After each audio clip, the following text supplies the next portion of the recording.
Hey, I'm Sommelier André Hueston Mack. Let's answer some questions from Twitter. This is Wine Support.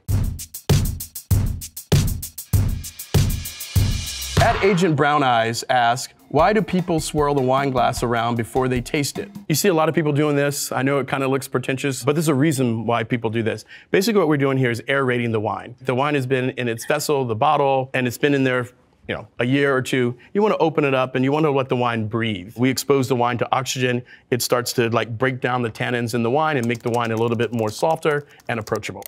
At Winderlust asks, sparkling wine versus champagne, what's the difference? Sparkling wine can be made from anywhere in the world. So technically speaking, champagne is sparkling wine. Old world style wines are named after a place. Champagne is a place located in France, and anything made in Champagne can be called champagne. Any sparkling wine made outside of the region of Champagne in France can only be called sparkling wine. So generally speaking, when you're talking about a sparkling wine, this is probably made with what we like to call the injection method. So CO2 is injected into a still wine that produces the bubbles in it, and you're talking about Prosecco. This is champagne. How the bubbles get in the bottle are a little bit differently. There's a secondary fermentation that happens inside the bottle. Yeast and sugar are added, and the byproduct of that is CO2. That's the gas and the bubbles that you get in it. Champagne can only be made through the secondary fermentation that happens in the bottle. At Bocaven1 ask, what are the different types of wine grapes? There's probably about 11 of them, but the ones most commonly used in making wine is called Vitis vinifera. So you have the species, and then from there you go into the grape varietals. You most commonly know something like Chardonnay, Riesling, Sauvignon Blanc, or whites, right? Reds, Pinot Noir, Cabernet, Syrah. So grapes that are used in making wine are very different than grapes that we consume, in our homes or that we have in the refrigerator. The ones that we consume are really big, juicy, and those aren't really great for making wine. With this particular species, the grape varietals we're talking about, they're very smaller clusters, tightly bound. They have a little bit more impact on the wine that they're making because of the skin to pulp ratio. So they're smaller, that means there's more skin to the pulp that's in the inside of the grape. Those grapes are much better for making wine than, say, the larger and more juicier ones. At Cutie with Crohn's asks, wait, what does dry wine mean? How can it be dry if it's wet? In wine terminology, dry means that the wine is not sweet. You hear people talk about tannins, you hear people talk about body, acid, fruit, and that's just like the fruitiness of the wine. Body is just, how it sits on your palate. If it's full body, then it sits pretty heavy on your palate and it kind of has like a longer aftertaste. Light body wines tend to kind of dance on the palate a little bit, but not as long or lingering. And if you're talking about tannin, oak imparts tannin from the wood. So it's this drying feeling that you get in the insides of your cheek. Very much like you can experience that drinking like black tea, right? When we talk about a wine that's aged for, 10, 20, 30 years, a lot of those wines have tannin. Tannin is the longevity. At flight_wine_bar ask, why store wine on its side? When you're storing wine over long periods of time, it's important to have the liquid inside the wine bottle be in contact with the cork. This keeps the cork moist so it doesn't dry out over time and become brittle and allow oxygen to come in to the bottle and destroy it. But if you store it like this, you see that there's the gap here. But if you store it on its side, now you see the cork is in full contact with the wine here. At Jean Wadimi asks, how do you read wine labels when shopping/ordering? We talk about old world wines, which are generally from Europe, and then we talk about new world wines, which is North America, South America, and Australia. So old world wines are generally named after the place that they're grown. Sancerre is Sauvignon Blanc from the Sancerre region of France. It doesn't say Sauvignon Blanc anywhere on this bottle. New world wines are generally lead forward with what's actually in the bottle. They lead with the grape varietal. So this here, it says Cabernet Sauvignon, and then it talks about where it's from Napa. And what's interesting, in California, you only have to have 75% to actually put the grape on the label. Each region has its own governing body that lays out the rules for what can be happening in said wine region. This bottle of wine contains at least 75% of Cabernet Sauvignon. Legally, you can add different grape varietals, to complete the 100% blend. At Mo163_ asks, are we ever going to discuss how whack Chardonnay is as a wine and that it is the most inferior from white wines? Some of the most prized white wines in the world happen to be Chardonnay. It's all about your taste. You're an expert in your own taste. Me as a sommelier, I'm just a tour guide, right? And I think there's been no blowback over the years. There was a movement called ABC, anything but Chardonnay. And I think that really pertained to, kind of the new world styles of Chardonnay, adulterated with, wood, so they come off very vanilla-y, cinnamon, very toasty, and slightly kind of ripe, so a little bit of sweetness in them. So if you think about, Montrachet, which is a very small vineyard located in Burgundy in France, Those wines sell for thousands of dollars and are probably some of the most sought after and rare wines in the world. So it's just a matter of taste and opinion. I do like Chardonnay. Up next, at Ophelia Muses ask, there are so many different types of wine glasses. Who decided which ones correspond to the wine type and how? There's lots of different glasses, right? For different types of wine that you're gonna enjoy. And I have a few here to kind of show you. Traditionally speaking, when you look at a flute, this is something festive. It's trying to capture the bubbles, showcase the bubbles here, what we call the mousse. You know, this is a hybrid, right? So the idea is kind of sleek, almost like a flute, another fun way to be able to enjoy sparkling wine.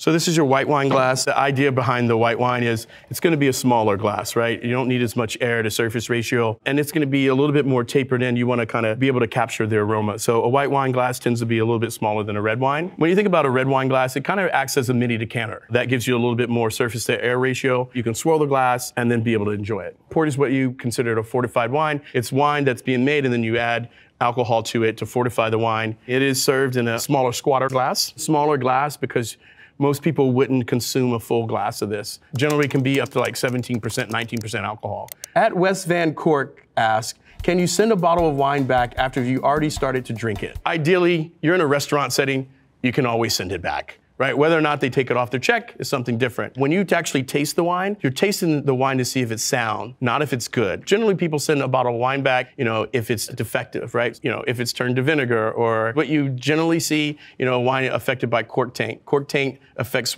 you know, one bottle and a 12 bottle case. Generally, people don't send back a bottle of wine because it doesn't taste to their liking. At Mayana asks, why are wine labels / descriptions so pretentious?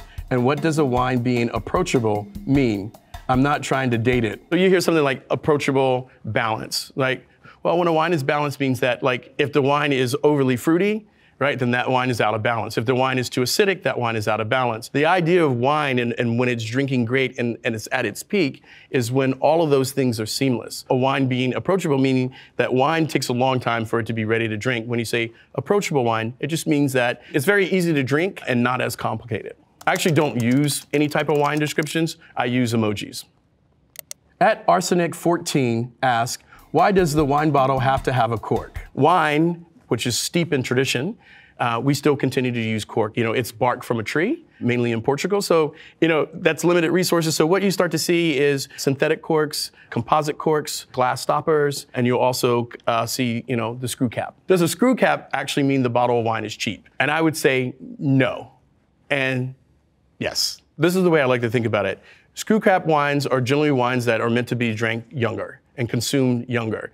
A screw cap is all about twisting the top off and getting the party started. I think for people who are making premium wines and wines that traditionally age over time, cork is the preferred method. At OZXX asks, WTF is organic wine? Question mark, question mark. Upside down, question mark, upside down, question mark. Organic is the way in which the grapes are being grown, not using any pesticides. You can go one step further with the use of biodynamic. It was created back in, like, I think 1912 by an Austrian doctor. You know, it follows the cycles of the moon, right? But I think it's more a conscious effort to taking care of the planet. Overall, it's bigger than just if it tastes better. Right, I think that the practices and the things that you do kind of really help preserve the earth and the longevity of our time here. Next question. At This Is Mayor asks, so how does one turn grape juice into wine? Like, how does the whole fermentation process work? Hashtag serious question. So this process is fairly simple. It could be complicated in some ways. You know, it's a different process for white and red, but overall the process is grapes come in, they're harvested, they are crushed. In some places they do what they call foot treading, where you're actually stomping the grape with your feet. A lot of times it's just put in a vessel and then the weight from the grapes on the top actually crush the weights on the bottom. And then you're doing what's called punch down. As the grapes are like being crushed, the skins and the pits and all that kind of rise to the top, right, and create a cap. Right? And what you want to do is kind of keep immersing the cap down into the wine so it can pick up color and all the nuances that the grapes have. To start fermentation, yeast is added. So yeast are these little cells that are introduced and they actually eat up all the sugars. And what's kind of different is then they expel alcohol. And then after that, it's bottled, right? There's a few steps in between bottling, filtration, clarifying the wine, and then it goes into bottle. At Baron Hawk asks, what do you mean gulping isn't the proper way to taste red wine? So gulping insinuates that you're not really even tasting. Wine, in order to appreciate it, I like to think that, like, you shouldn't gulp it. To each his own. We poured wine, generally speaking, for a taste. You just want to pour it to the widest part in the glass. I'm going to go ahead and swirl it. Generally, I like to swirl it before, so I'm aerating it, let it open up. I put my nose like right here in the glass. So I inhale through my nose and exhale through my mouth. 80% of taste is actually through smell, so I'm really opening up my olfactory senses. You heard that noise, I'm kind of swishing the wine in my mouth. This is all just aerating, just bringing air over the wine. That kind of helps with, the taste. Normally what I do is push the wine through the front part of my teeth. That, affects my gums in a certain way, and that tells me something about the wine. If the sides of my tongue start to tingle, that means the wine is high in acid. There's not a drying out of the inside of my mouth, so this wine tends to have low tannin. So I'm trying to confirm the things that I smelled on the nose, on the palate. So there's raspberry. I do taste a tint of strawberry, a hint of cranberry. There's a minerality in the wine, good acid. And then when you swallow, you're generally trying to see how long you can taste it afterwards. And that's what they call the finish. At QuickVit asks, is it only my wife who thinks a wine fridge is necessary? If you get to a point that you would like a wine fridge, there is a purpose to them. They keep the wine at a steady temperature, is what you need. You want it at the correct temperature, but you also want it to be steady, no vast kind of changes in temperature. So if you pull the white wine out of a wine fridge that's normally at 55 degrees, you probably want to put it in the refrigerator for a few minutes. You probably want to put it on ice. Red wine served too warm just really accentuates the alcohol. So you get more of that burning sensation in your mouth of alcohol. You want to serve your red wines around 65 to 72 degrees, something like that. At Marco Mariani _IT asks, how does soil influence wine quality? In the French, they talk about terroir. It's a sense of place, right? It is Mother Nature, but it's also the soil, right? You look at something like classic like Chablis, which is Chardonnay from France, from the region of Chablis. And that's actually grown on like a limestone, really kind of chalky soil. That really kind of is the hallmark and signature when you're drinking Chablis, right? It's that chalkiness, the flintiness that you get, and that's imparted in the wine. Some of the best soil to use is a loamy soil, right? It's very kind of crumbly and porous. The idea when you think about a grapevine is that its roots need to kind of struggle, and that produces some of the best fruit. And the only way to do that is the roots to kind of dig deeper for water. When you look at your grape clusters, you want them to be slightly tight, but you want them to have shoulders. That perfect fruit and the way that it's grown has a lot to do with the soil. At Dirty Wine Glass ask, hey Wine Twitter, question for you. How do you decide whether or not to decant a wine? What do you use as your guideline? Vintage, varietal, producer? Let's go ahead and decant. So you have a bottle of wine here, and this is a decanter. You would decant a young wine, a youthful wine, to let it aerate and to breathe. The second reason you would decant is an older wine. When you decant an older wine, what you're doing is removing the sediment from the bottle, and that allows you to have a better drinking experience, so to speak. And now you want to decant. So we're just going to take the bottle, we're going to rest it on my thumb, and then we're going to start to pour. I think with more younger wines, you can probably be a little bit more aggressive in pouring it in the bottle. With older vintage wines, you want to go like slow and steady. You want to stop right when the sediment is trapped in the neck. At Unoid918 asks, do I really have to have a degree to be a sommelier? What if I just have good taste and like to tell people what to drink? A sommelier is really in charge of anything liquid within the restaurant. In order to be a sommelier, that's really a title that's anointed to you by a restaurant. Although you get hired to be a sommelier, there are organizations that you can kind of go through the ranks and reach some of the highest titles, one being Master Sommelier, another one being a Master of Wine. So I think the Master Sommelier exam takes a minimum of 5 years to pass. I got into wine by watching old episodes of Frasier, and from there I caught what we like to call the wine bug. At Six Does ask, are you supposed to have white wine with fish? The general consensus is white wine with fish, a red wine with meat, but these are some of the old guidelines that still exist within the industry. Most of the local winemakers and towns and people that made wine, they made wine that went with the local food. So a lot of times when I'm looking at pairings, I start regionally. I look at where's this dish traditionally from? What are the ingredients with it? And what do the locals drink with it? The idea of wine is to help reset your palate back to zero. You can do it with a contrast method. So that's like having, a pasta dish with a very creamy sauce and using a buttery, rich kind of Chardonnay. So you're matching like with like. Another way to do it is to take that same creamy dish and you want to do a contrast. You're going to do something a little bit more higher in acid and lean to help cut through the richness of the sauce. Lots of different ways to kind of combat it and look at it. And it's more of like taste than it is a science. At Jeff Bolton asks, what is a cool climate wine region?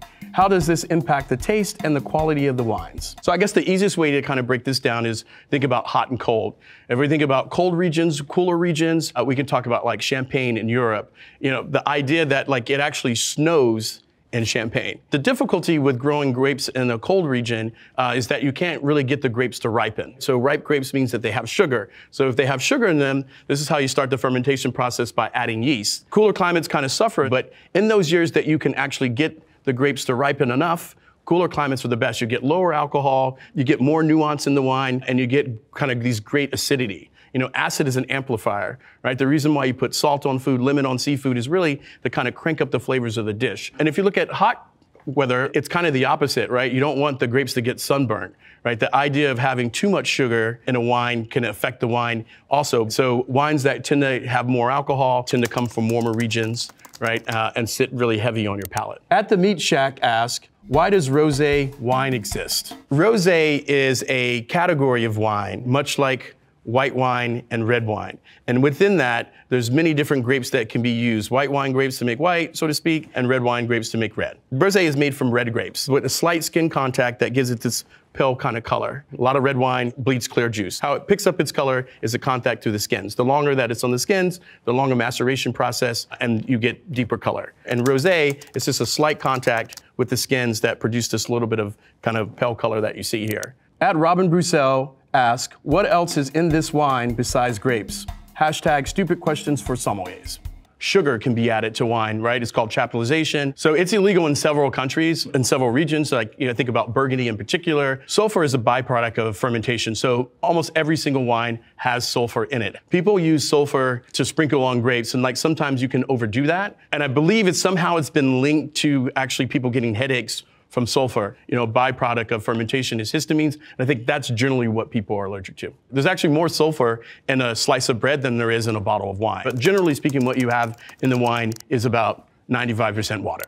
So those are all the questions for today. That was really fun and interesting. I could do that forever, but I just wanted to say thank you so much for watching Wine Support.